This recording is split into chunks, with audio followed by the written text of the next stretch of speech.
Voilà, je voudrais tous d'abord vous remercier de votre présence qui m'honore dans un lieu de partage de savoir qu'est l'Académie et qui a revécu depuis quelques années grâce au secrétaire perpétuel Hervé Asquin pour vous entretenir d'un sujet qui me tient à cœur avec une question, à savoir est-ce que l'euro était ou pas une erreur historique. Et finalement, la question est sans réponse et sans objet, puisque nous continuerons à vivre avec l'euro.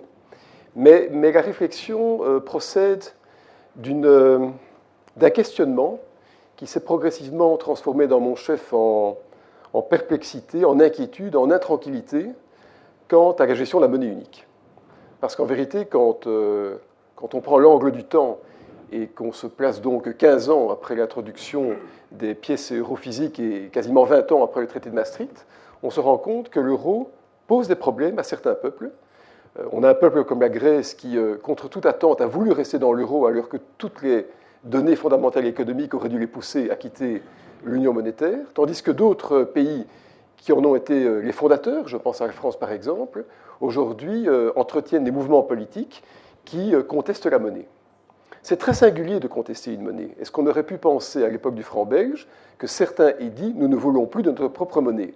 La monnaie est l'expression étatique ultime, c'est l'aboutissement de la représentation de l'État. Et donc on a certains pays aujourd'hui, portés par des mouvements de gauche ou de droite, qui remettent en question l'expression étatique sous sa forme monétaire. Et cette intranquillité, elle a d'abord découlé d'une analyse conjoncturelle. Après le choc des subprimes, j'y reviendrai naturellement, de 2008, mais surtout la crise périphérique de 2009-2011, nous avons donné en Europe la mauvaise réponse économique. Les Américains ont toujours eu peur de la grande récession. Les Allemands ont toujours peur de l'hyperinflation, à chacun ses fantasmes. Nous avons donc donné en Europe une réponse allemande, à savoir une réponse de combat contre l'inflation, alors que nous rentrions en déflation. Mais de manière plus fondamentale, quand on dépasse l'analyse conjoncturelle et qu'on rentre dans les méandres de l'histoire, on se rend compte que, et j'y reviendrai de manière bien sûr beaucoup plus large plus tard, que l'euro est une effraction historique, c'est un cambriolage de l'histoire, parce que l'euro est né d'un fait, à savoir la réunification allemande. Sans réunification allemande, il n'y aurait pas eu d'euro. Les Allemands ont dû abandonner leur souveraineté monétaire, qui avait été recouvrée en 1948, pour recouvrer leur souveraineté territoriale. Et donc, sans la chute du mur en novembre 1989, sans tous les événements qui ont suivi, il n'y aurait sans doute pas eu d'euro. On a d'ailleurs, de manière postérieure à la chute du mur, avancé que la paix en Europe était l'argument qui soutenait moralement la devise, mais cet argument était faux puisque l'Europe venait de retrouver la paix par la chute du mur. Il n'y a d'ailleurs eu aucune guerre en Europe depuis la Seconde Guerre mondiale. Toutes les guerres ont été périphériques à l'Europe. Et donc finalement, l'argument de la paix était incorrect. Cet argument était aussi incorrect sous l'angle, on va dire, démographique, parce que la population européenne vieillit. Et population qui vieillit ne sait pas la guerre. Au contraire, on ferme des prisons. Alors ce vieillissement de la population est un phénomène extrêmement important, parce que une population qui vieillit devient rentière, et une population qui devient rentière ne veut pas d'inflation. Elle ne peut pas se permettre de voir ses économies érodées par la perte de pouvoir d'achat, et donc naturellement, une population âgée veut une économie qui soit désinflatée. Et bien cette trame de désinflation qui a parfaitement épousé la crainte allemande de voir l'inflation, voire l'hyperinflation de 1923 revenir, a conduit à une économie déprimée, contractée, auquel finalement les autorités européennes ont dû donner une réponse de nature monétaire, mais sans doute trop tard. Et donc, contrairement, je disais, aux Américains et aux Anglais qui avaient beaucoup mieux que nous intégré les leçons de la crise de 29. Donc finalement, quand on tire la synthèse de l'exposé que je vais faire, je reviendrai en détail sur les arguments qui m'ont conduit à formuler cette intuition, c'est que le vieillissement de la population a été utilisé à mauvais escient à double titre. D'abord parce que ce vieillissement empêchait la guerre, et donc on disait plutôt à la paix, mais qu'en plus, ce vieillissement a conduit à une monnaie désinflatée et donc contractée sous l'angle de la gestion monétaire et aussi budgétaire. Une chose néanmoins, c'est qu'on a beaucoup parlé de l'euro. On a beaucoup parlé de l'euro, et quand on voit finalement, ah malheureusement je n'arrive pas à voir, attendez, voilà. Quand on voit le nombre de couvertures de The Economist qui ont été consacrées à l'euro depuis les dernières années, c'est quand même significatif. On n'en a pas vu une seule qui portait sur le dollar ou la devise chinoise, donc il y a eu un ensemble d'événements économiques très importants qui montrent un questionnement de nature politique. Maintenant, au-delà de toutes ces inquiétudes, est-ce que tout était mauvais? Non, tout n'était pas mauvais. D'ailleurs, l'euro a montré qu'elle était une monnaie permettant la libre circulation, en tout cas facilitant la libre circulation des biens et des personnes, qu'elle permettait l'interdépendance croissante entre les économies, qu'elle servait de véhicule d'investissement et de placement relativement stable, qu'elle avait conduit à fluidifier les flux du commerce et qu'elle avait surtout montré sa résilience. Je discutais récemment encore avec Jean-Claude Trichet, qui était donc, comme vous le savez, le président de la Banque centrale européenne avant que Mario Draghi ne prenne ses fonctions en novembre 2011, et il me rappelait combien de chocs l'euro avait vécu en un nombre réduit d'années, à savoir non seulement, je le disais, les subprimes, mais la crise grecque et ensuite la crise des pays périphériques. Donc manifestement, l'euro a montré une certaine résilience, mais ça reste la monnaie d'un État ou d'un ensemble d'États de nature hétérogène, avec, je crois, de manière beaucoup plus prononcée qu'auparavant, une dualisation à la fois économique et sociale. J'y reviendrai. D'ailleurs, je voudrais partager avec vous deux images qui montrent combien la nature démographique de l'économie a changé. Ça, c'est une photo très célèbre qui s'appelle le lanceur du 6 mai, qui a été prise par un photographe français connu le 6 mai 1968, et qui montre l'ébullition économique qui avait animé les années 60, à savoir que la jeunesse, le travail se manifestait et voulait en fait mettre fin à un certain ordre préalable qui était en fait la trame rémanente de l'histoire. Eh bien, quand aujourd'hui une manifestation s'exprime par rapport au pouvoir politique, c'est ça qu'on voit. C'est-à-dire une dame, c'est une photo qui a été prise il y a 2 ans, qui en pleine conférence de Mario Draghi lui jette à la figure non pas des pavés, mais des confettis de billets d'euros, de photocopies sans doute, qui ont été découpés. Et ça donne la révolution qu'on a vécue en 2014 par rapport à celle de mai 68.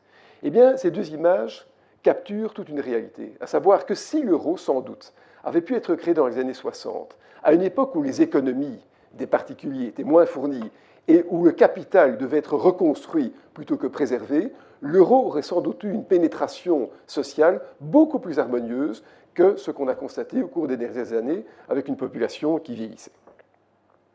Maintenant, revenons sur l'histoire, parce que l'euro est une incongruité historique à l'aune de l'histoire européenne d'après-guerre, mais l'euro n'est pas la première tentative d'unification européenne. Il y a eu des tentatives et des réussites d'unification monétaire nationale, notamment en Allemagne et en Suisse, mais il y a eu plusieurs tentatives européennes. Il y a eu, par exemple, en 1865, l'Union monétaire latine, qui a regroupé plusieurs pays, dont la France, la Belgique, la Suisse et la Grèce, avec un étalon monétaire commun, l'or. C'est la raison pour laquelle, d'ailleurs, les pièces de 20 francs belges, les Napoléons, les pièces suisses et grecques possèdent le même titrage d'or fin, à savoir 5,81 grammes d'or fin. Elles étaient donc échangeables de pays en pays, mais chaque pays gardait sa devise. C'est un accord monétaire qui s'est dissous dans la Première Guerre mondiale, mais aussi avec la découverte d'or en Californie.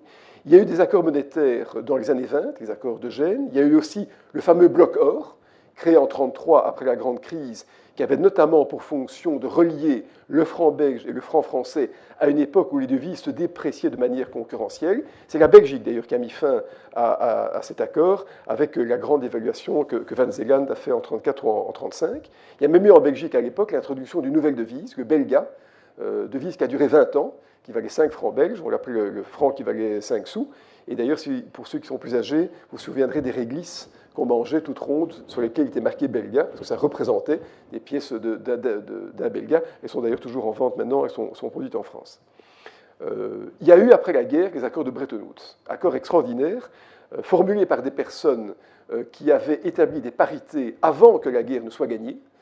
Il faut savoir, par exemple, et donc c'est un accord qui était basé sur l'or. La plupart des devises étaient donc définies par rapport à un certain titrage d'or fin, et donc par ce titrage d'or fin, les devises étaient liées elles-mêmes par des cours de change fixes. C'est l'époque bénie où le dollar, on s'en souvient, valait 50 francs belges. C'est un système qui a bien fonctionné. Il a connu quelques dérapages dans les années 60, avec quelques dévaluations, quelques révaluations ensuite, notamment du côté allemand. Mais en 71, Nixon, submergé par une impression de dollars pour financer la guerre du Vietnam, entre autres, qui dépassait les réserves en or que possédaient les Américains, a dû suspendre et puis abandonner la convertibilité du dollar en or, et donc le système s'est effondré. Il y a eu après ce qu'on a appelé des serpents monétaires. Alors ces serpents monétaires, c'est quoi? Il y en a eu deux. D'abord un serpent monétaire entre 72 et 78 qui avait été concocté et conclu d'abord par Pompidou et puis par Giscard d'Estaing. Et puis il y a eu ce fameux serpent monétaire européen dans lequel on a vécu pendant 20 ans, qui est né en mars 79 et qui a abouti avec la naissance de l'euro, et qui en fait avait pour fonction d'homogénéiser les devises européennes autour de cours pivots. C'est-à-dire que chaque devise était définie par rapport à une autre, en tout cas en Europe, par un cours pivot autour desquels les cours de change effectifs pouvaient évoluer dans une certaine marge, d'abord 2,25% et 6% pour les pays faibles. Et donc à partir du moment où une devise n'était plus capable de maintenir sa parité dans ce couloir de variation, après que les banques centrales nationales soient intervenues, on dépréciait, on réévaluait les monnaies. Il y a eu, on va s'en souvenir, la grande dévaluation de février 82. Le système a tenu bon. Il y a eu deux chocs néanmoins. En 92, la livre sterling est sortie du système. Je crois à la grande joie des Anglais qui voyaient l'euro arriver et n'avaient certainement pas envie d'y rentrer. Et puis en 93, c'était la semaine de la mort du roi Baudouin, le système a quasiment explosé et les bandes de fluctuation ont été étendues, mettant fin de facto au système, mais avec néanmoins l'espoir de retrouver une convergence vers la monnaie unique qui allait apparaître 6 ans plus tard. Ici, c'est une photo, vous pouvez en souvenir, d'Abelga. Et alors, la grande dévaluation de 82, j'aime revoir ces images avec Mertens, Utheuys et Fons Verplaatz, qui vit toujours d'ailleurs. C'était un système, finalement, le système monétaire européen, qui permettait une certaine flexibilité, mais qui permettait aussi, et ce n'est pas non important, qui permettait des orientations politiques différentes. À savoir que quand un pays exprimait une orientation, une inflexion, par exemple de gauche, et je pense à l'élection de Mitterrand en mai 81, eh bien ce pays pouvait la mettre en œuvre, moyennant un ajustement monétaire, si l'orientation politique ne correspondait pas à celle de l'ensemble des autres partenaires de la zone monétaire. Et donc, il y avait une expression démocratique qui restait cohérente avec les choix monétaires, chose qui aujourd'hui n'est plus possible, puisque nous ne pouvons plus dévaluer la monnaie par rapport à elle-même, et il n'y a plus de référent tiers, comme de l'or, qui permettent de définir les devises les unes par rapport aux autres. En parlant de l'or, c'est assez cocasse. J'ai, après quelques exercices de spéléologie, tiens, je ne sais pas pourquoi cette histoire apparaît, tiens, ça doit être une erreur d'ordinateur ici. Après quelques exercices de spéléologie, je suis tombé sur l'historien de la Banque nationale, un monsieur fort sympathique d'ailleurs, avec lequel j'ai calculé quelle avait été la dépréciation du franc belge, définie par rapport à l'or jusqu'en 71, entre donc 71 et 2017, et on voit finalement que le franc belge s'est déprécié d'à peu près 100% à quelques microns ou quelques électrons près, c'est-à-dire pas grand-chose. Donc on est rentré, depuis la fin de l'étalon or, dans un système de monnaie dépréciée, et c'est finalement assez intuitif. Tant que les monnaies étaient définies par un certain poids d'or et que l'émission monétaire était garantie par l'or, la masse monétaire était contrainte par le stock d'or, chose qui a disparu à partir de 71 par étapes successives. Et puis l'euro lui-même avait été formulé comme une utopie. Il y a eu le rapport Werner, un ancien président de la Commission européenne à luxembourgeois en 70. Il y a eu le rapport Jenkins, un anglais de 77. Et puis on a progressivement convergé vers la création de l'euro, avec d'abord l'écu, qui a été créé en 79 au même moment que la création du système monétaire européen. L'écu était un panier de monnaie qui a survécu et qui s'est transformé en euro. Il y avait des émissions obligataires en écu. Et puis il y a eu cette fameuse réunification allemande de 90, suivie de la signature du traité de Maastricht et donc la création de l'euro. Marquet Eskens, donc notre ancien Premier ministre et ministre des Finances, m'a souvent raconté cette scène extraordinaire qui s'est passée à Strasbourg lors de la décision allemande d'adopter l'euro. En fait, les Allemands avaient besoin du support politique des autres pays européens pour assurer non seulement leur protection militaire, mais aussi la cohérence de leur réunification.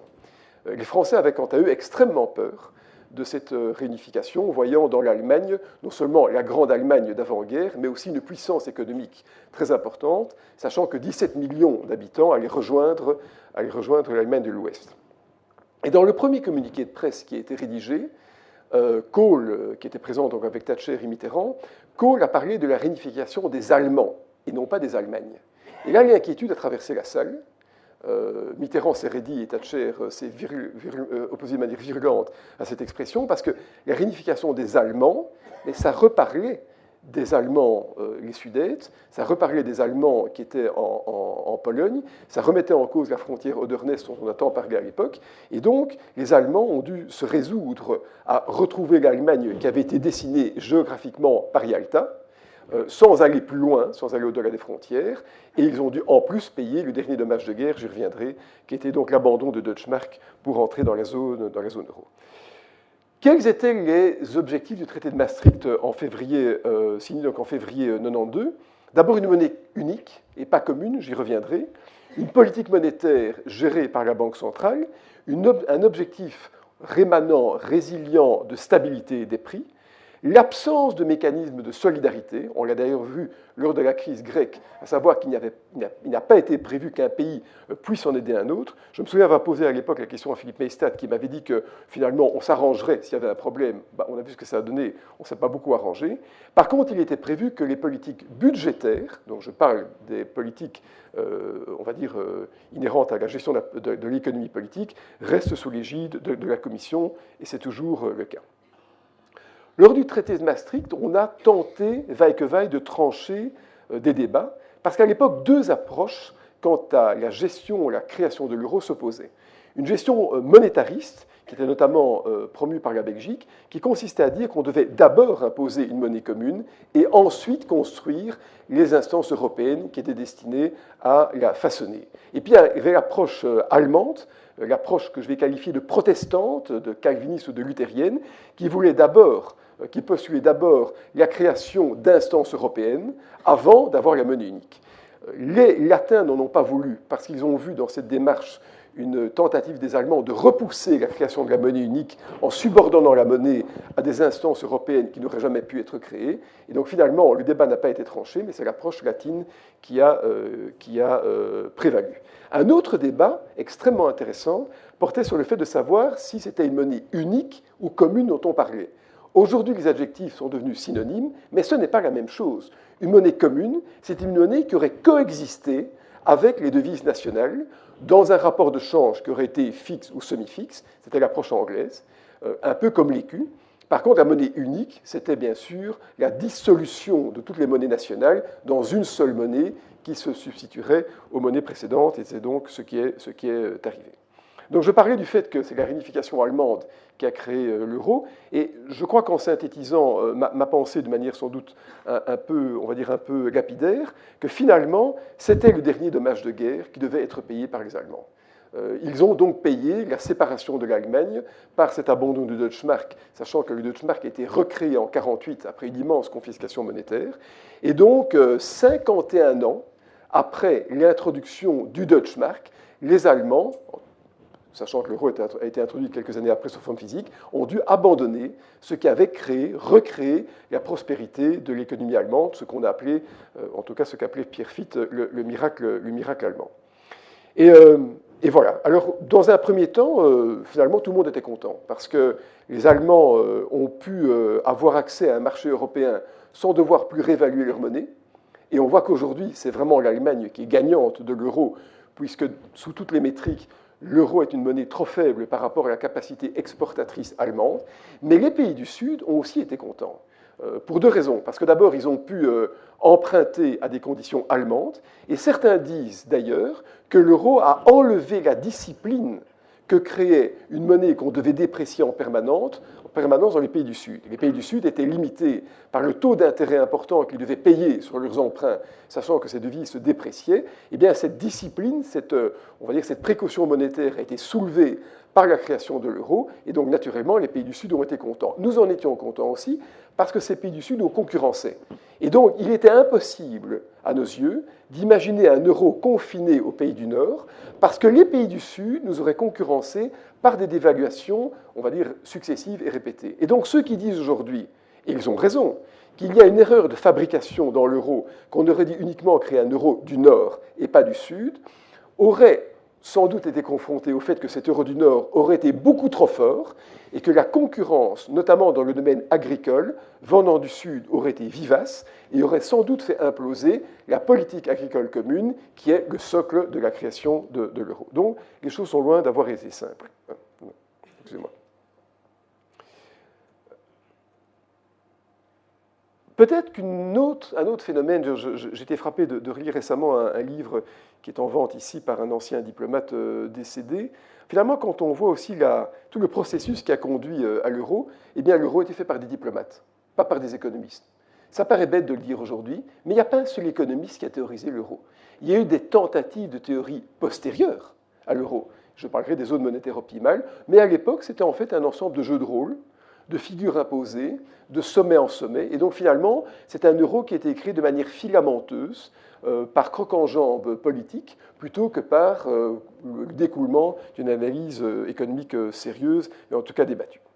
Autre chose aussi, et j'ai mon ami Eric de Beckeler qui est présent dans la salle, qui pourra le confirmer, l'euro c'est aussi une réconciliation religieuse, au-delà d'être une réconciliation souveraine ou étatique, parce qu'en fait, l'euro rassemble deux visions fondamentalement différentes de la monnaie. Une vision que je vais qualifier de protestante, qui est plutôt calviniste que luthérienne, et d'autre part une vision catholique. Alors ça paraît singulier de parler de religion aujourd'hui. Je suis convaincu qu'il y a encore un arrière-plan religieux très tenace dans les économies. D'ailleurs, le signifiant de la monnaie est complètement différent dans les pays du Nord, que je vais assimiler à des pays protestants, et les pays latins, que je vais assimiler à des pays catholiques. Dans les pays du Nord, qui ont dû retrouver un rapport direct à la divinité et à l'État au travers de la réforme, la monnaie est un être sacré. C'est-à-dire que la monnaie est, je le disais, la représentation la plus aboutie de l'État, de la force publique. Pour vous en convaincre, il faut relire Stefan Zweig, par exemple, quand il parle du monde d'avant. La première page est consacrée à la stabilité du shilling, qui a été plus ou moins pérenne pendant 1000 ans. Et puis, à côté de ça, vous avez les pays catholiques, au sein desquels la monnaie a toujours été subordonnée aux valeurs morales, et donc dépréciée, l'important étant que les rapports de force entre groupes sociaux soient respectés, soient harmonieux. Et donc, dans les pays du Sud, on ruine plus facilement le rentier pour promouvoir le travailleur. Et quand on prend la synthèse, de nouveau, de manière très simplifiée, de ces deux approches, qu'est-ce qu'on a?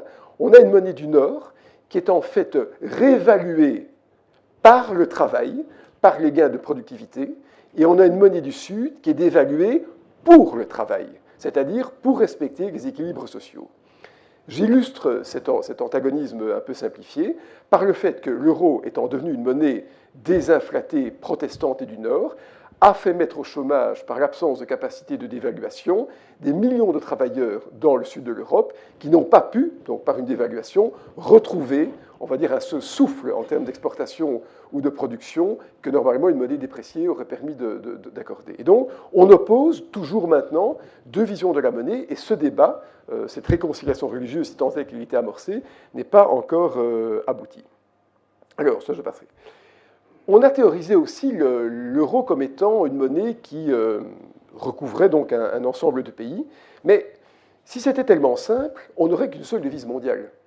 Pourquoi avoir des devises différentes si c'est tellement simple de pouvoir mettre toute une série de pays dissemblables, asynchrones dans les cycles économiques, sur la même monnaie? On aurait le dollar ou une devise qu'on aurait inventée. C'était d'ailleurs un peu l'idée de Bretton Woods en 1944. Eh bien, parce que la monnaie représente un rapport d'échange. Un rapport d'échange entre des biens qui sont produits dans certaines typologies, dans certains contextes, et que ces rapports d'échange ne sont pas les mêmes quand on se déplace géographiquement. Donc si aujourd'hui on plantait au milieu de la salle un javelot et qu'on se mettait d'accord de manière concentrique pour que ce javelot soit un certain rapport d'échange entre les biens et les services fournis et achetés, on pourrait, entre nous, nous convaincre de la stabilité de ce ratio.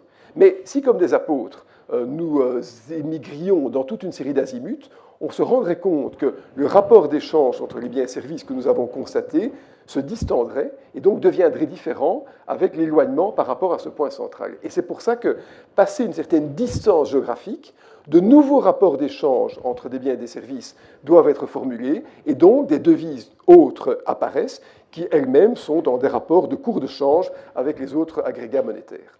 On a essayé donc de voir dans l'euro une zone monétaire qu'on qualifie d'optimale, mais une zone monétaire optimale, c'est compliqué. C'était théorisé notamment par Mundell en 61, c'est un monsieur qui vit toujours maintenant, qui est le prix Nobel en 99, mais par d'autres chercheurs américains notamment.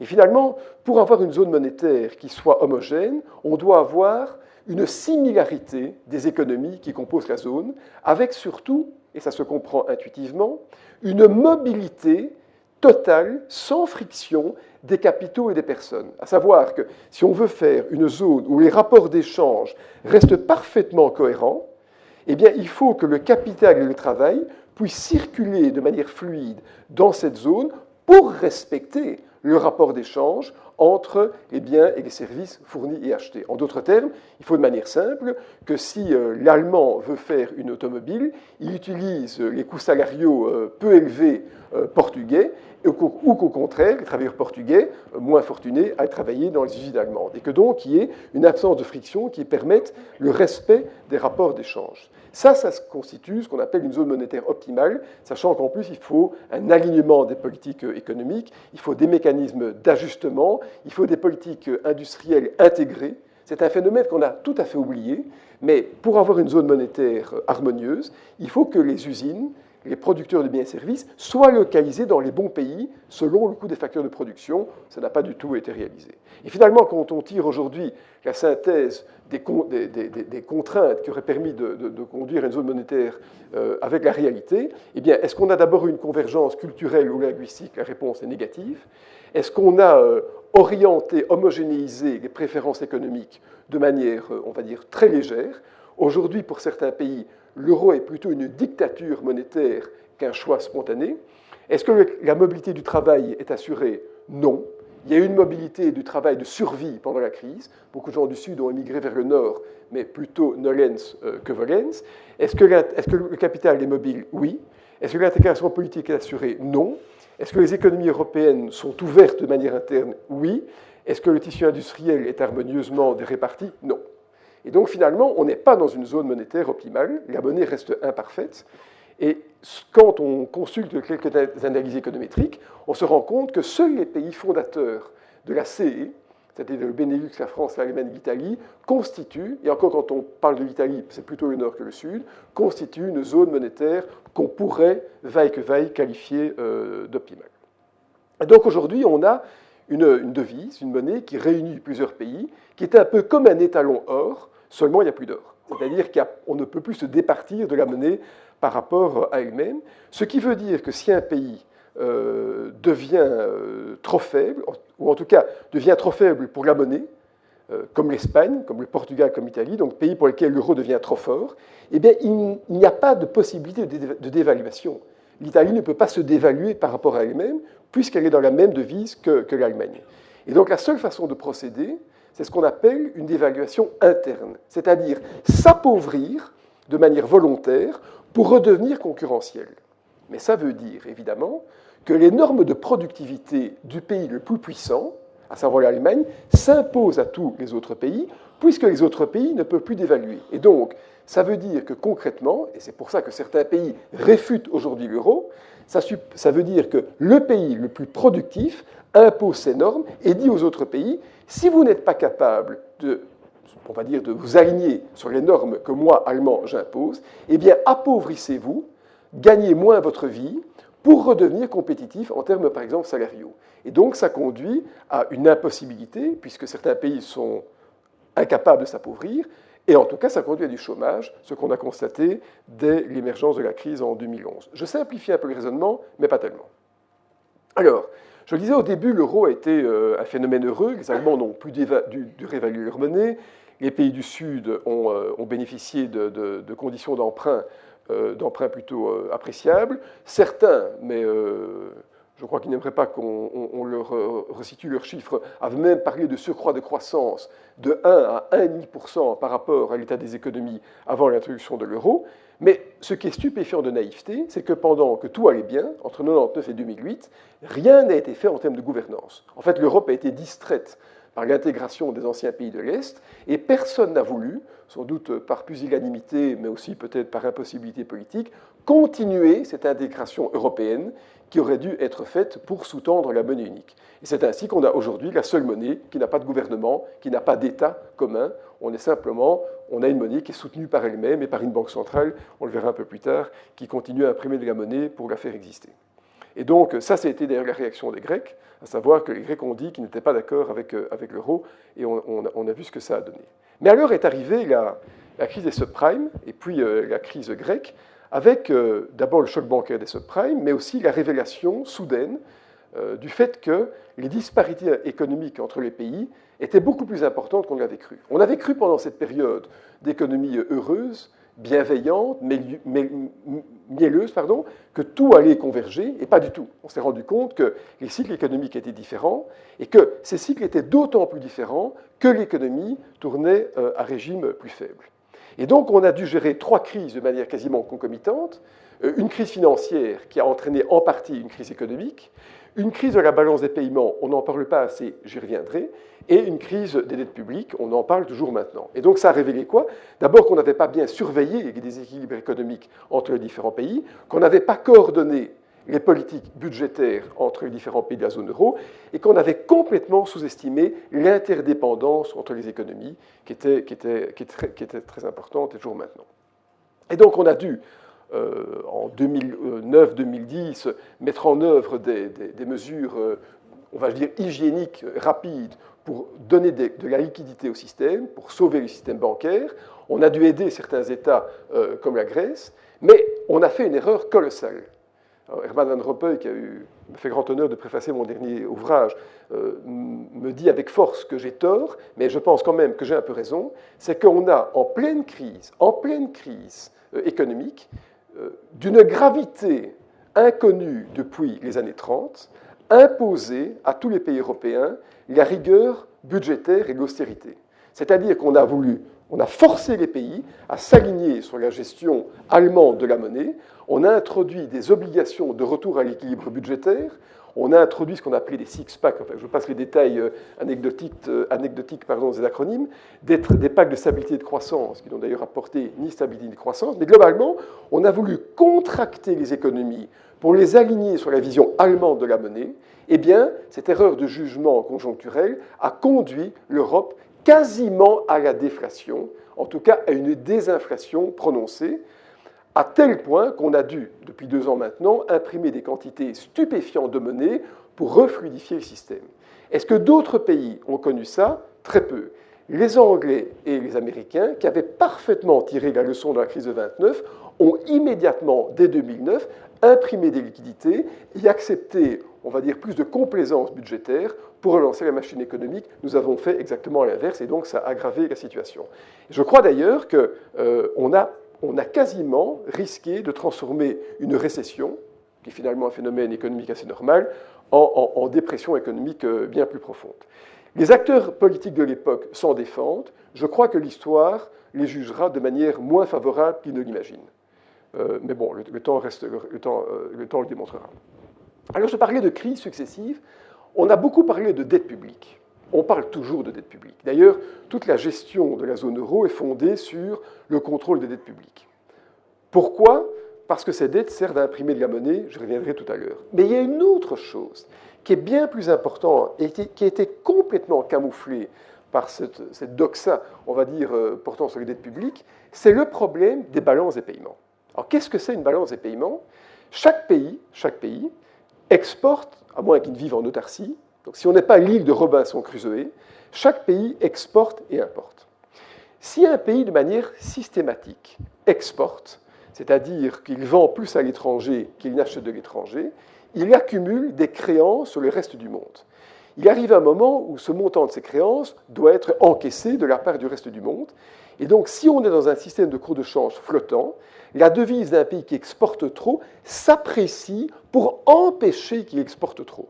Et inversement, si un pays importe trop, sa devise se déprécie, et donc ce qu'il importe de l'étranger coûte plus cher, ça conduit à moins importer. Donc un cours de change flottant corrige les déséquilibres en matière de balance des paiements.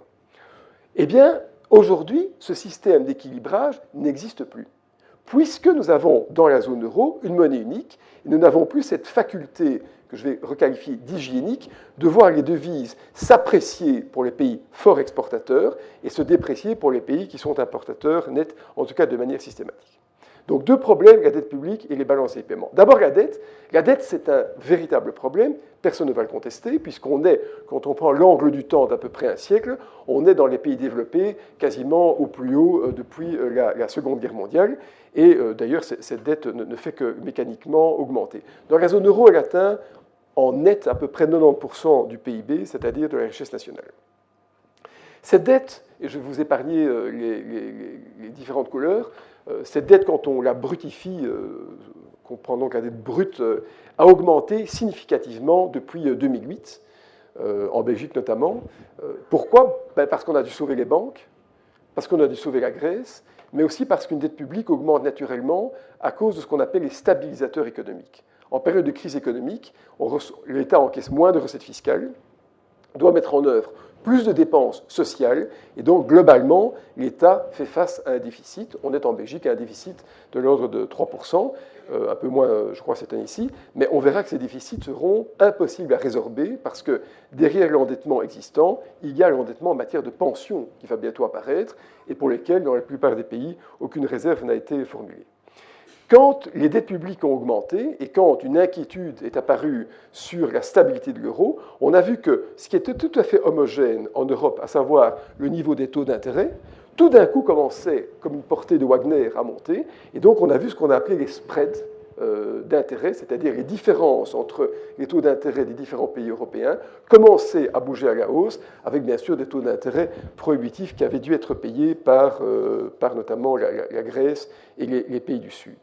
Mais ce qui est très intéressant de voir, c'est que les spreads, c'est-à-dire la perception du risque, commencent à réaugmenter. C'est-à-dire qu'on a eu une période manifeste de restabilisation de la zone euro, mais qu'on voit que récemment, eh bien, il continue à avoir un certain malaise quant à la gestion des finances publiques de certains pays. D'ailleurs, quand on prend trois pays, la France, l'Espagne et l'Italie, toujours comparé par rapport à l'Allemagne, qui est le pays le plus stable, eh bien, on se rend compte que les taux d'intérêt montent un tout petit peu. Alors, il y a peut-être un peu de Marine Le Pen là derrière, il y a un peu de mouvement 5 étoiles en Italie, il y a peut-être aussi un risque de non-recouvrement de la dette, peut-être un jour de modification des termes de la dette, mais donc on voit quand même qu'après avoir une période d'apaisement, dans la zone euro, de nouveau, un certain malaise est en train d'être identifié. Et alors, je parlais des pensions, mais juste pour vous pour donner l'avant-goût de l'envergure du problème, on parle beaucoup des dettes existantes, qui justifient donc des variations de taux d'intérêt, mais quand on s'intéresse au montant des pensions qui vont devoir être payées dans le futur et qui ne font l'objet d'aucune provision, on arrive, bon pays, mauvais pays, à des multiples du produit intérieur brut. C'est-à-dire que la dette publique belge, qu'on croit être égale à une année de richesse nationale, en fait, cette dette publique est égale à 5 années de richesse nationale. Bon, bien sûr, entre maintenant et 2060, beaucoup de choses se passeront, mais néanmoins, il y a une latence fiscale extrêmement importante qui va mettre en péril, à un certain moment, ou pourrait mettre en péril les finances publiques. Je vous donne d'ailleurs un chiffre pour fixer les esprits. La richesse nationale, le PIB créé en Belgique, on va dire sur une base annuelle, c'est à peu près, j'arrondis très fort, 400 milliards d'euros, eh bien, les pensions coûtent 42 à 43 milliards d'euros. Donc, plus de 10% de la richesse nationale doit être prélevé chez certains pour être déplacé vers d'autres personnes. L'argent ne part pas en fumée, mais c'est très important parce qu'il faut être capable de prélever les 10%. Le chômage par rapport à ça, c'est à peu près 8 milliards d'euros, c'est-à-dire un cinquième. Donc on a souvent l'image du fait qu'un pays ne tourne pas parce qu'il y a beaucoup de chômage. La réalité du danger des finances publiques, c'est bien sûr les pensions. C'est un problème qui devra trouver une solution. par l'inflation, par différents phénomènes. Enfin, ça explique aussi pourquoi les finances publiques n'ont pas été bien gérées. Et donc, les risques restent présents dans la zone euro avec ces replis, ces gestions d'endettement qui sont un peu particuliers. Mais maintenant, intéressons-nous à ce phénomène dont on parle moins, à savoir ces balances des paiements. Donc, je disais, dans un système de cours de change flottant, un pays qui exporte trop voit sa monnaie s'apprécier, un pays qui importe trop voit sa monnaie se déprécier, et donc il y a un phénomène d'autocorrection des balances de paiement par la variation de la monnaie. Mais quand on a une monnaie unique, par la force des choses, la monnaie devient une monnaie moyenne, puisqu'elle est partagée par tous. Elle est donc naturellement trop faible pour les pays forts et trop fort pour les pays faibles. Mais les pays faibles devraient avoir une monnaie plus faible, mais ne peuvent pas, puisque la monnaie est unique, et les pays forts devraient avoir une monnaie qui est plus forte pour empêcher, ou en tout cas pour corriger leur excès d'exportation, mais ne peuvent pas ou ne doivent pas le subir, puisque l'euro est une monnaie commune. Et donc, on a finalement ce problème d'avoir certains pays qui sont gagnants et d'autres perdants. Et qui est gagnant? Eh bien, essentiellement, les Pays-Bas et l'Allemagne, qui ont aujourd'hui une monnaie qui est trop faible par rapport, en tout cas qu'on peut supputer être trop faible par rapport à leurs exportations. Alors, je vais vous passer les détails du graphique, mais quand on s'intéresse aux balances des paiements, sachant que ça représente plus ou moins l'équilibre, on voit qu'en Belgique, on oscille autour de l'équilibre, on n'est ni bon ni mauvais, mais qu'on a de manière résiliente deux pays qui accumulent des surplus commerciaux importants, c'est l'Allemagne et la Hollande. Et certains, par contre, qui sont beaucoup plus fragilisés, comme par exemple l'Italie, l'Irlande pendant un certain temps aussi, en tout cas le Portugal. Mais donc on a donc des pays qui sont plutôt importateurs nets, donc qui devraient avoir une monnaie dépréciée mais qui ne peuvent pas, et deux pays qui tirent leur épingle du jeu, qui sont l'Allemagne et les Pays-Bas. Et donc il ne faut pas s'étonner que les faucons monétaires, ceux qui veulent absolument une monnaie stabilisée, forte, expurgée d'inflation, soient justement les Allemands et les Hollandais, puisque ce sont les principaux bénéficiaires de la zone euro. L'année passée, l'Allemagne a encaissé un surplus commercial sur le reste du monde d'à peu près 8% de son PIB. C'est le plus haut au monde. En montant nominal, c'est plus important que la Chine. Alors, on va me dire que les Allemands font des bonnes voitures, qu'ils exportent de la qualité plutôt que de la quantité. Tout ça, on a bien compris. Il vaut peut-être mieux avoir une BMW qu'une Renault. Il n'empêche que néanmoins, on n'enlèvera pas l'idée que les Allemands sont les grands bénéficiaires de la non-possibilité de procéder à des ajustements monétaires. Je vous passe le détail. D'ailleurs, quand on s'intéresse, et de nouveau, je ne vais pas rentrer dans le détail des chiffres, mais quand pour l'année 2016, on s'intéresse aux surplus commerciaux, eh bien, on se rend compte que l'Allemagne est en surplus commercial d'à peu près, je vais simplifier les chiffres, 250 milliards d'euros, 70 milliards d'euros proviennent d'excédents commerciaux sur la zone euro, et le reste, c'est vis-à-vis du reste du monde. Donc en fait, l'Allemagne bénéficie, grâce à l'euro, d'une capacité d'exportation hors de la zone euro, qui est très importante, par une monnaie qui est trop faible par rapport à ce que normalement l'Allemagne aurait dû subir. Et ça. Maintenant, inversement, on pourrait aussi dire, et là ça devient un raisonnement cynique et un peu sournois, que ce déséquilibre des balances commerciales rend peut-être la sortie de l'euro impossible. Je m'explique. Les Allemands exportent plus qu'ils n'importent. Et donc, ils accumulent, ici en milliards d'euros, des créances sur le reste du monde, mais aussi sur le reste des pays européens. Les pays qui, par contre, sont plus importateurs sont débiteurs de ces autres pays européens. Mais ça veut donc dire que l'Allemagne, aujourd'hui, a des créances sur les autres pays européens, puisqu'il a beaucoup exporté. Que si un pays se quittait, ce serait une catastrophe pour le pays qui quitte, mais aussi pour l'Allemagne. Parce que ça voudrait dire que l'Allemagne verrait ses créances en euros transformées en créances en escudo, en francs français, en lire, en pesette, c'est-à-dire des créances qui se déprécieraient. Donc finalement, les Allemands sont dans une tension. Ils savent que l'euro leur fait bénéficier d'une capacité d'exportation, mais ils savent que s'ils sont trop exigeants, s'ils font trop courber les autres économies, des économies vont sortir de la zone euro, et donc toutes les belles créances qu'ils ont accumulées sur les autres pays vont disparaître. Et donc il y a sans doute une tension, un point extrême avec lequel parfois on frôle. Mais donc les Allemands sont gagnants, mais mais pourraient devenir perdants si à un moment des pays quittaient, et c'est sans doute ça qui les empêche d'aller trop loin dans la gestion ascétique de la monnaie. Une question d'ailleurs intéressante, c'est de savoir quelle serait, de manière tout à fait théorique, la dépréciation ou l'appréciation des devises si on revenait aux devises originelles. Quand on réfléchit, normalement, si l'euro avait été un succès, si l'euro avait créé une zone monétaire parfaitement optimale, si tout avait été fluide, si les personnes, les capitaux, les politiques industrielles avaient été mises en œuvre de manière parfaitement harmonieuse et avec beaucoup de discernement, en fait, revenir aux devises originelles ou pas devrait conduire exactement au même effet. Eh bien, ce n'est pas le cas. En fait, on se rend compte que si on devait revenir aux devises originelles, les chiffres de 2016 ne sont pas très éloignés de ceux qu'on a ici. Certains pays ne seraient pas très loin. Le franc belge ne serait dévalué que peut-être 10-15% par rapport à l'euro. Mais d'autres pays, notamment les pays du Sud, moins l'Irlande qu'avant, seraient fortement dépréciés par rapport à l'euro. Et donc ça montre bien que si, par un coup de baguette magique, on revenait à la lire au franc français, eh bien, on verrait réapparaître en une fois, sous forme d'une dévaluation des pays faibles, des déséquilibres qui, aujourd'hui, ne peuvent pas être exprimés, puisqu'on ne peut pas dévaluer la monnaie.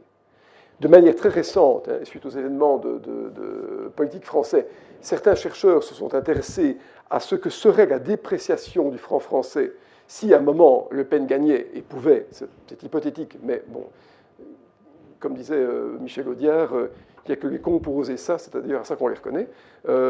Si à un moment ça se passait, on estime que la dépréciation du franc français serait de l'ordre de 15%. Donc c'est quand même la preuve, l'illustration du fait que quelque chose n'a pas fonctionné. Puisque si on avait été, je le répète, dans une zone monétaire parfaitement optimale, revenir au franc français n'aurait eu aucun effet. Donc ça demande une certaine réflexion. Je parlais tout à l'heure des dévaluations internes. Faute de dévaluer une devise, on a inventé en Europe, en tout cas on a réentretenu en Europe ce concept que les pays faibles devaient se dévaluer de manière interne, c'est-à-dire s'appauvrir pour devenir plus compétitifs. En fait, ça veut dire quoi? Qu'en fait, les gens doivent être moins payés pour produire à coût réduit et que ce qui est produit moins cher peut être vendu moins cher. Et donc, c'est comme si un pays pouvait retrouver sa force exportatrice en s'appauvrissant. Ça ne marche pas parce que d'abord les forces sociales s'y opposent, mais aussi parce que la plupart des pays faibles sont centrés sur leur marché intérieur. Et donc, appauvrir un pays qui vit de lui-même, ça conduit à du chômage et à rien d'autre. C'est exactement ce qui s'est passé. Et ce qui est absolument invraisemblable, c'est que toute l'histoire économique enseigne que les dévaluations rigoureuses, les déflations organisées conduisent à des échecs. Les Américains ont bien retenu la leçon parce qu'eux-mêmes, après la crise de 1929, avaient subi une quasi-déflation mise en œuvre sous la présidence de Hoover avant que Roosevelt ne fasse ses 3 New Deal. Mais les pays européens qui ont, après la crise de 1929, voulu discipliner leur économie à l'allemande, à la cravache, par un alignement budgétaire, se sont tous effondrés. C'était le cas en Angleterre, MacDonald était Premier ministre à l'époque. Ça a été le cas en Allemagne, sous un chancelier dont l'histoire n'a pas retenu le nom, qui s'appelle Brüning, qui a précédé Hitler. Eh bien, Brüning a mis en œuvre une déflation. Et certains disent, alors ça aura raison, je n'en sais rien, je ne suis pas historien, que c'est sans doute un facteur qui a contribué à l'appel d'Hitler, notamment par le patronat allemand, suite à une économie allemande qui était en train de suffoquer sous la déflation. Nous avons fait les mêmes erreurs en Belgique. Les années 20 et 30 n'ont été qu'une somme d'erreurs de gestion dans ce pays, notamment sous l'angle monétaire. Et alors, il y a un exemple très connu de ce qu'on appelle la dévaluation de Laval. Bon, Laval est quelqu'un qui a mal terminé parce qu'il s'est fait fusiller à Fresnes en 1945, ayant eu la mauvaise idée d'être le Premier ministre de Pétain. Mais donc, Laval, qui était un Auvergnat, avait en 1935, est devenu président du Conseil en 1935 sous la Troisième République, et a voulu discipliner l'économie par la rigueur et l'austérité. C'était donc le blocage des prix et des salaires, c'était la promotion du franc fort, c'était des finances publiques au carré. Eh bien, vous savez quoi? En un an, malgré l'apport des colonies, la production industrielle française s'est effondrée de 25%. Ça a appelé le Front populaire comme réponse sociale à cette déflation. Le Front populaire a dû d'évaluer ce franc fort qui avait été maintenu par Laval, et le Front populaire est tombé notamment sous la dévaluation du franc français qui est dû être mise en œuvre, puisque ça a ruiné les épargnants français. Et donc, l'histoire apprend qu'au-delà de tout ce qu'un sursaut moral pourrait enseigner, à savoir que la rigueur doit s'imposer en cas de récession, eh bien, c'est juste le contraire qu'il faut faire. Il faut plutôt donner de l'oxygène que d'enlever le Baxter. Et donc, je le disais, le problème de l'euro dans ce contexte où on ne peut plus dévaluer, c'est qu'en fait, tout le monde doit s'aligner sur les normes de compétitivité du pays le plus fort, c'est-à-dire l'Allemagne. Et l'Allemagne, en fait, est devenue extrêmement compétitive. Parce que l'Allemagne, au début des années 2000, a mis en œuvre, alors que tout allait bien dans l'économie, toute une série de réformes portant sur la flexibilisation du travail, portant sur le partage des gains de productivité, ce qu'on appelait les réformes Hart, qui ont rendu l'Allemagne beaucoup plus compétitive. Et donc, quand la crise de 2009 est arrivée, les Allemands étaient en posture de pouvoir, ils l'ont démontré d'ailleurs, surmonter la crise, tandis que dans les pays latins, peut-être un peu plus cigales que fourmis, on n'a pas été capable de mettre en œuvre à temps les réformes portant sur la productivité. Mais donc aujourd'hui, on est quand même face au fait que la compétitivité allemande, auquel il faut le rendre hommage bien sûr, est aujourd'hui magnifiée, favorisée par un euro plus faible. Et d'ailleurs finalement, le type qui avait raison avant tout le monde, c'était pas Daladier ou Chamberlain qui ont signé les accords de Munich sans avoir bien compris ce qu'ils signent d'ailleurs. Le type qui avait raison, c'était Philippe Séguin. Je ne sais pas si vous venez de Philippe Séguin. C'est un homme politique français qui n'a jamais eu des postes très importants. Je crois qu'il a été président du Sénat français. C'est un homme qu'on qualifierait aujourd'hui de souverainiste, mais qui avait cette conscience profonde du fait que l'abandon de la souveraineté monétaire, c'était à terme une catastrophe, et que l'euro entraînerait, on va dire, une capitulation morale, c'est-à-dire un Munich social, pour faire référence aux accords de Munich en septembre 1938, c'est-à-dire une catastrophe sociale qui est que le travail servirait de variable d'ajustement à la monnaie. Et c'est exactement ce qui s'est passé. D'ailleurs, certains chercheurs américains, comme Friedman, prix Nobel, avaient, en 1996 ou en 1997, déjà dit que ça conduirait à une catastrophe. Parce que quand on veut, dans une économie, rigidifier tout par le haut, sans qu'en dessous de la monnaie, tout soit fluide, eh bien, à un moment, on arrive à des tensions dans l'économie réelle qui doivent s'exprimer. Eh bien, comment est-ce que ces tensions s'expriment?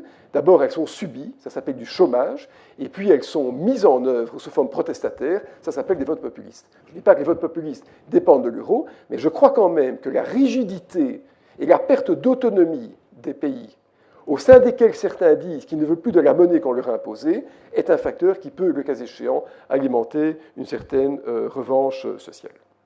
Est-ce que l'euro a apporté de la croissance? Ben non. En fait, rien du tout. C'est-à-dire que quand on reprend les chiffres originels, je me souviens de discussions homériques que j'avais eues avec Philippe Maystadt quand j'étais encore tout jeune économiste et sans doute, on va dire, maladroit, eh bien, quand on compare les taux de croissance, et je ne dis pas que c'est uniquement dû à l'euro, loin s'en faut, mais quand on compare les taux de croissance, que ce soit depuis 1999 ou depuis, de manière plus précise, la crise de 2008, eh bien, on se rend compte que nos taux de croissance sont systématiquement inférieurs aux taux de croissance canadiens, suédois, anglais et américains. D'ailleurs, le taux de croissance moyen de la zone euro entre 2008, début de la crise, et 2015, je n'ai pas les derniers chiffres, ça a été juste 0%. Zéro. Certains pays aujourd'hui ont encore un PIB par habitant plus bas qu'en 2007, c'est le cas de l'Italie. Et donc, l'euro n'a pas apporté, en tout cas statistiquement, la croissance qu'on espérait. Est-ce que la croissance aurait été meilleure sans l'euro? Ça ne le démontre pas non plus. On ne sait pas ce qu'aurait été l'économie si d'autres orientations avaient été prises, mais quoi qu'il en soit, on n'a pas trouvé la croissance qui avait été postulée à l'époque. Et d'ailleurs, on le voit sous forme des courbes de chômage, qui sont quand même interpellantes. On se situe ici dans une zone de chômage où les pays sont plus ou moins cohérents, c'est-à-dire en 2006-2007. Et ce qu'on constate ici, c'est les taux de chômage en pourcentage de la population active. Et bien, c'est que dans certains pays, le chômage a immédiatement augmenté, suite aux fameuses dévaluations internes, rigueur et austérité qu'on a imposées à certains pays. Et puis d'autres ont vu, par leur compétitivité accrue, comme l'Allemagne, leur chômage diminuer. De nouveau, il n'y a pas que l'aspect monétaire là derrière. Tout bon économiste sait que c'est polycausal, il y a beaucoup de causes et qu'on ne doit pas confondre un symptôme avec une cause, mais néanmoins, quand on juxtapose les événements, il y a quand même un certain facteur d'interpellation. Et quand on voit ça en millions de chômeurs, partant d'une échelle de 0 en 2005-2006, eh bien on voit qu'en Espagne, on a 3 millions de chômeurs en plus, mais qu'en Allemagne, on en a 2,5 millions en moins. Et là, de nouveau, il n'y a pas que la crise, il n'y a pas que l'euro, il y a la productivité, il y a les capacités d'exportation, il y a plein d'éléments, mais néanmoins, je pense qu'on ne peut pas s'empêcher d'avoir, de manière même lointaine, un peu l'intuition qu'il y a quelque chose qui n'a pas tout à bien fonctionné. Bien sûr, d'aucuns diront, à juste titre, certains pays ont mieux géré leur marché du travail.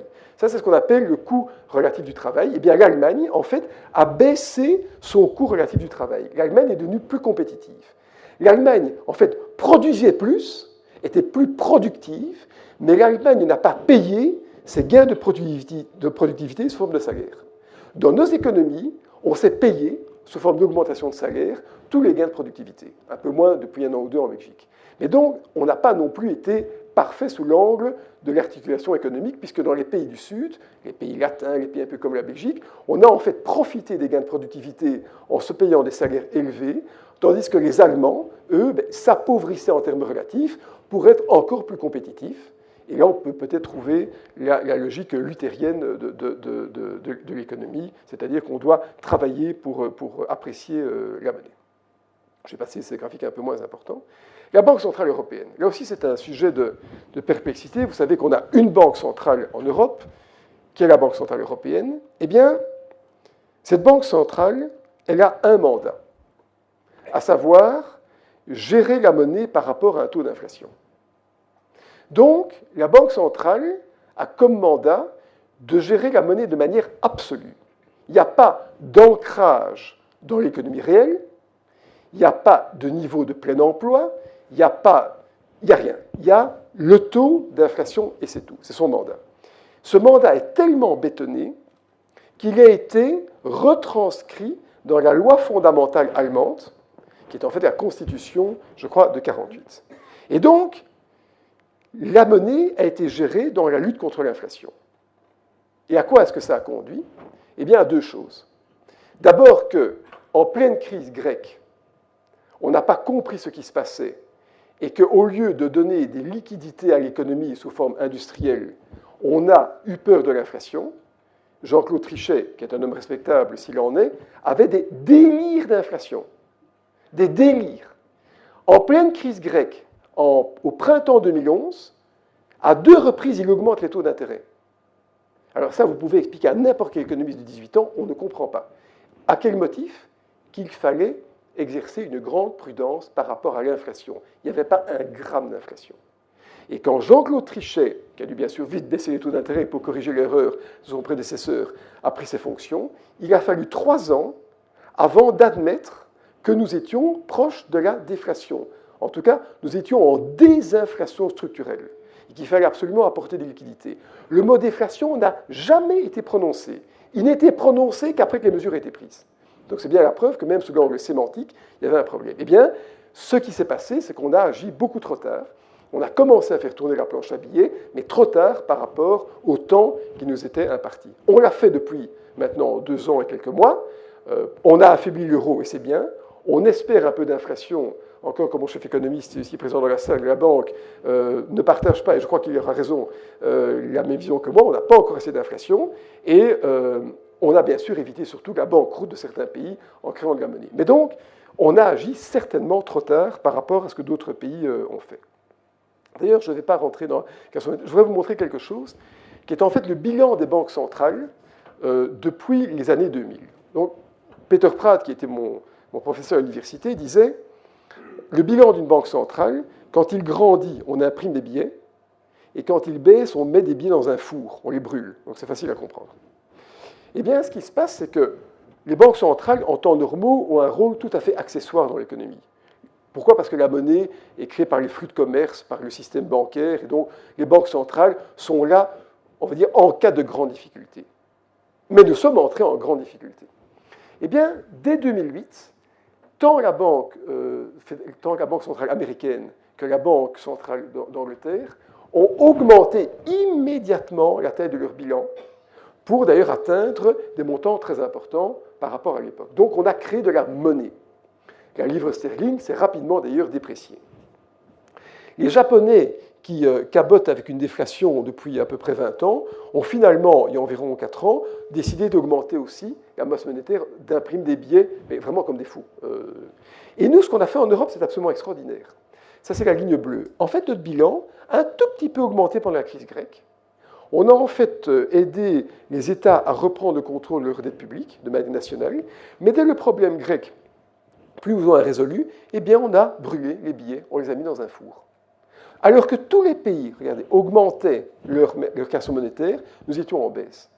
Qu'on ne me dise pas qu'on ne peut pas voir dans ce symptôme un problème de gestion de politique économique. Quand tous les pays du monde, confrontés quasiment au même choc, sachant que l'Europe est confrontée à un choc encore plus important, qui est un choc étatique, ce que d'autres pays n'ont pas connu, nous mettons des billets dans un four plutôt que d'apporter des liquidités. Et c'est donc avec 3 ans de retard qu'on a commencé à imprimer des billets. Pour un montant trop important, parce qu'on l'a fait trop tard, avec cette incongruité historique que sont des taux d'intérêt négatifs. Qu'on ne me dise pas non plus que des taux d'intérêt négatifs, c'est normal, c'est souhaité dans une économie qui fonctionne bien. On ne voit pas d'intérêt négatif en Angleterre, ni aux États-Unis, seulement un tout petit peu au Japon. Mais donc on a agi sans doute avec difficulté. Et ce qui s'est passé pendant ces 3 ans, alors que l'évidence était devant nos yeux, c'est que, je crois, en tout cas ce que Jean-Claude Trichet m'a dit, c'est que les Allemands ne voulaient pas cette création monétaire, parce que pour eux, ça se serait assimilé à un sabordage de la monnaie, à un abandon, une capitulation, alors que la monnaie doit plutôt discipliner une économie qu'elle ne doit aider l'économie. Et donc, on a perdu 3 ans, et finalement, il a fallu quand même imprimer cet argent. Les Allemands, d'ailleurs, bien qu'étant les grands gagnants de l'euro, sont excédés par la monnaie unique, non pas tellement parce que l'État est en faillite, mais parce que les taux d'intérêt sont négatifs, et que donc l'épargne ne les rapporte plus. Donc finalement, eux-mêmes commenceront à ne plus être contents de ce qu'ils ont créé eux-mêmes. Alors, le problème aussi que se pose, je passe certains slides, c'est un peu long, ma présentation est un peu longue, ça pose aussi une question de gouvernance. En fait, dans la zone euro, on n'a pas réussi à mettre en œuvre une gouvernance satisfaisante. Seule la Banque centrale aujourd'hui joue un rôle unificateur, et c'est tant mieux, parce que c'est la Banque centrale qui imprime in fine les billets, mais donc on n'a pas réussi à fédérer les États autour d'institutions homogènes. Et ce qui est en fait très inquiétant, et c'est pour ça que cette monnaie sera difficile à gérer jusqu'au bout, et je ne sais pas quand sera le bout d'ailleurs, c'est que la crise aurait été une bonne circonstance, un choc pour mettre en œuvre de manière quantique une évolution vers une meilleure gouvernance, mais pas du tout, ça ne s'est malheureusement pas passé, et donc voilà, on a un problème de gouvernance, sachant que l'Allemagne ne veut pas d'union de transfert, ne veut pas du tout de solidarité entre les pays, et qu'en plus, l'Allemagne, essentiellement, ne veut pas non plus d'une union bancaire. L'union bancaire, c'est un système qui conduirait in fine dans sa globalité à ce que les dépôts soient garantis au niveau européen. L'Allemagne n'en veut pas non plus. Et donc, on est devant une difficulté, à savoir qu'on voudrait tous avoir une meilleure gestion de la zone euro, mais que des obstacles politiques s'y opposent. Et donc, les risques de l'euro restent nombreux. Alors, moi, je suis convaincu, je le répète, que l'euro va survivre. Donc je ne ferai jamais partie des gens qui disent que l'euro va s'effondrer, qu'on aura 2 euros, 3 euros. Ça, ce sont des propos qui sont, à mon avis, incendiaires et totalement inutiles, parce que derrière la dissolution de l'euro, derrière le départ d'un pays, c'est le chaos et c'est la ruine complète. C'est la ruine. Et donc, tous nous serons assez intelligents pour comprendre qu'il vaut mieux vivre avec une monnaie imparfaite qu'avec une monnaie qui crée la ruine. Ça, tout le monde peut comprendre, d'autant plus que la monnaie n'est plus garantie par de l'or, mais simplement par les billets. Mais force est de constater que quand on tire un constat intuitif des choses, on réalise que l'euro fut un choix politique, une devise est toujours un choix politique, bien sûr, mais quand même une incongruité sous l'angle de la politique économique. C'est une monnaie qui est bizarre par rapport à ses constituants. C'est aujourd'hui une monnaie qui est portée par un simple mandat de la Banque centrale européenne, ça devient une monnaie absolue, définie par son propre taux d'inflation, et ce n'est pas une monnaie qui est optimale. En tout cas, elle n'est pas dans une zone monétaire optimale. La monnaie crée un effet d'aubaine pour les pays du Nord, qui ont une devise faible pour leur capacité d'exportation, et est une tutelle pour les pays du Sud, qui doivent s'aligner sur des normes de compétitivité, notamment allemandes, qui sont difficiles à respecter. Et donc, sans tirer de constat définitif, je pense que l'euro a en partie aspiré une partie de la croissance du Sud vers le Nord. Il y a donc eu, sans que ce soit souhaité, de manière indicible, un transfert de richesses du Sud vers le Nord par la capacité qu'ont les pays du Nord de pouvoir exporter à de bonnes conditions. Si je dis que l'euro va subsister, et j'en suis intimement convaincu, qu'est-ce qui va alors se passer? Parce que si une économie fait face à des déséquilibres, eh bien, il faut qu'à un moment, il faut les corriger. Moi, ce que je vois, c'est que la correction du déséquilibre a déjà eu lieu, puisque dans le sud de l'Europe, on fait face à des taux de chômage extrêmement importants. Donc finalement, le facteur de production travail a déjà servi de variable d'ajustement.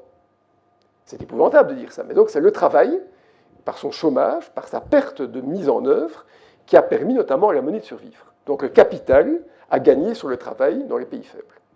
Mais ce n'est pas fini. Les pays faibles trop endettés, parce qu'ils sont faibles, auront peut-être un jour des problèmes à rembourser leur dette publique. Et je pense qu'on peut, de manière assez intuitive, sans que mathématiquement je sois capable de le démontrer, on peut penser que dans les pays du Sud, un jour, on fera face à des dépréciations sur la dette publique. C'est-à-dire que la dette publique sera consolidée, rééchelonnée, fera l'objet d'un abattement. Et de quel abattement? Eh bien, du pourcentage de dévaluation que ces pays auraient subi. En d'autres termes, si aujourd'hui, si on revenait à la lire italienne, la lire serait dépréciée d'à peu près, quoi, on parle de 40% par rapport, ou 30% par rapport au Deutschmark, eh bien, sans doute que la dette publique italienne, un jour, sera dépréciée d'un certain pourcentage, peut-être pas 30, mais quand même, c'est-à-dire qu'on va refléter dans le capital, après que c'était dans le chômage, l'ajustement qui ne peut pas avoir lieu. Est-ce que ça va se passer? Je ne peux pas le jurer. Quand est-ce que ça va se passer? Si ça se passe, je ne sais pas. Comment non plus. Mais intuitivement, quand on a une économie qui suscite des déséquilibres, il faut qu'à un moment, ces déséquilibres soient gommés par certains phénomènes qui touchent ou le travail ou le capital, ou les deux. Et d'ailleurs, ce qui est assez frappant de voir, c'est que, et je remercie de nouveau Hans Bevers, qui est le chief économiste de la Banque de Growth ici présent, c'est que, de m'avoir donné ce graphique, c'est que finalement, quand on interroge les gens sur leurs convictions par rapport à l'euro, eh bien, on se rend compte que ce qu'on appelle les gens qui sont contre commencent à être de plus en plus nombreux. Bon, ne parlons pas des Anglais qui sont de toute façon hors champ, mais enfin, on voit quand même que, à part quelques pays qui sont forts, et je parle essentiellement de l'Allemagne, du Luxembourg, on voit qu'au fur et à mesure que les pays deviennent faibles, au plus le scepticisme par rapport à l'euro se manifeste, ou en tout cas l'opposition. Ce qui veut dire, ça veut dire quoi? Regardez, en France, ici, on est à peu près à 28% des gens contre l'euro. Vous savez quoi? Ça correspond exactement au pourcentage de gens qui ont voté pour Le Pen, ou quasiment. Hein? Eh bien, non, mais ce n'est pas un hasard tout ça. Hein. Ça veut dire qu'en réalité, si on avait une monnaie qui avait donné de la croissance, qui avait harmonisé les choses, ben, on aurait du bleu partout. Enfin, on aurait quelques grincheux qui auraient dit on n'est pas d'accord, voilà, mais, ou quelques numismates, on va dire. Mais pour le reste, il y a quand même un problème. Et le danger, et j'en parlais avec Herman Van Rompuy, c'est que ce pourcentage de scepticisme augmente. Donc, il va falloir aussi faire quelque chose. Et c'est quoi ce quelque chose? Eh bien, ce quelque chose, c'est que, finalement, si on reprend les choses sous l'angle moral et sous l'angle politique, on devrait changer d'idéologie. C'est-à-dire qu'aujourd'hui, on a une monnaie qui, parce qu'on est une population vieillissante, a façonné la protection du capital. Donc, on a une monnaie qui, sans inflation, protège le capital. D'ailleurs, les taux d'intérêt bas augmentent la valeur du capital immobilier, du capital en action, par la force des choses, par le jeu mécanique du taux d'intérêt. Eh bien, on aurait dû avoir, ou on devrait un jour avoir, un changement idéologique. C'est-à-dire avoir, comme aux États-Unis, une monnaie qui, bien sûr, sert de discipline au taux d'inflation. On ne peut pas avoir une monnaie qui se déprécie, qui se liquéfie, ce n'est pas possible. Mais une devise qui, en même temps, est opératoire en termes d'emploi. C'est-à-dire qu'idéalement, on devrait avoir les deux facteurs de production qui sont aidés par la monnaie. Le capital doit être protégé, mais le travail doit être stimulé. C'est ça l'orientation idéologique qui devrait prévaloir dans le futur. Et pas simplement le taux d'inflation. Et je le répète, les Américains l'ont parfaitement compris. Quand on lit de manière soigneuse les mandats des Federal Reserve et autres banques centrales, aucune n'a que l'inflation comme objectif, il y a le niveau d'activité économique qui est aussi important. Et donc, finalement, on devrait faire un aggiornamento, un renouveau, au sens, puisque Cyril de Becquer est encore présent, il pourra peut-être bénir ce slide on va dire, d'une aura religieuse, mais on devrait vraiment avoir le courage de repenser les choses en se disant que le schéma de pensée qu'on a va devenir un moment intolérable. Parce que si l'euro ne sert que le capital, ne sert qu'à le protéger, et que les forces sociales sont en désespoir, si les forces sociales sont déjà, on va dire, éreintées par une crise, sont mises en péril par d'autres phénomènes que sont la digitalisation, sont aussi épuisées financièrement par le fait de devoir payer des pensions aux personnes qui ont justement le capital, eh bien, on va avoir des problèmes. Ce ne sera peut-être pas mai 68, mais on va avoir des problèmes. Et en fait, ce ne sera pas mai 68 parce que ce n'est pas dans la rue que les gens vont discuter. Les gens ne vont pas discuter du tout. Ils vont juste mettre leur crayon rouge, une case à côté, quand ils vont voter, comme on le verra peut-être en France, je ne l'espère pas, dans une dizaine de jours. C'est ça qui va se passer. C'est donc à un moment, il va y avoir un ressenti social qui ne sera plus compatible. Et donc, un changement de l'euro, ça demande un changement idéologique, c'est-à-dire penser aussi au travail plutôt qu'à simplement le capital. Et donc voilà, je pense, pour résumer les choses, que mon intuition personnelle est que l'euro va subsister. Je n'ai pas répondu à la question d'exposé, à savoir si c'était ou pas une erreur historique. Je vous ai dit, la question n'a pas d'objet et finalement est sans réponse. Je pense que l'euro aurait pu mieux fonctionner avec une population jeune, portée par le travail plutôt qu'en défense de son propre patrimoine, et qu'il faudra peut-être attendre que le vieillissement de la population gomme cet état d'esprit, que les jeunes deviennent un peu plus âgés. Le danger, c'est qu'on perde l'enthousiasme des jeunes et qu'on crée la désespérance des personnes plus âgées, ce qui est un peu la situation en Allemagne. Et on devrait finalement, donc, au-delà de ce changement idéologique, faire des progrès institutionnels, avoir un gouvernement harmonieux européen, si tant est que ce soit possible. Mais ce qui est certain, c'est qu'un jour, la réalité va reprendre ses droits. Et que si à un moment l'euro devient une dictature monétaire qui ne permet pas à certains pays du Sud de vivre de manière heureuse, eh bien des ajustements en matière de dette publique, par exemple, seront constatés, et donc il y aura des déperditions de valeur. Ça, c'est quasiment certain. Donc, le résumé de mon exposé, c'est que finalement, l'euro va subsister, mais que c'est un changement idéologique. Et dans les prochaines semaines, dans les prochains jours, et j'espère, mais j'en suis pas du tout convaincu d'ailleurs, que tout va bien se passer en France, tout va reposer sur la charnière franco-allemande. Je crois que les Allemands auront compris que ce qui se passe en France est le reflet d'une défiance monétaire profonde, et que donc l'économie n'est plus dans les mêmes réflexes idéologiques qu'auparavant, et qu'il ne faut pas tirer trop sur l'élastique monétaire, parce qu'alors ça peut se casser, comme ça risque peut-être de se casser en France, qu'on devrait éviter la tyrannie de la monnaie, qu'on devrait passer d'une monnaie défensive de capital à une monnaie offensive en matière de travail, et accepter une inflation plus importante, parce que finalement, assouplir une monnaie pour le travail, c'est accepter aussi moins de rigueur, un peu plus d'inflation, sachant que s'il y a un peu d'inflation, on peut penser que les gens consommeront aujourd'hui plutôt que demain quand ça coûte plus cher et que ça entraîne des cycles économiques. Et donc l'idéologie, en tout cas qui devrait prévaloir, c'est que l'euro devrait aussi avoir comme mandat, en tout cas sa gestion, de promouvoir l'emploi productif. Et donc voilà, ça c'est peut-être... C'est le résumé de mon exposé.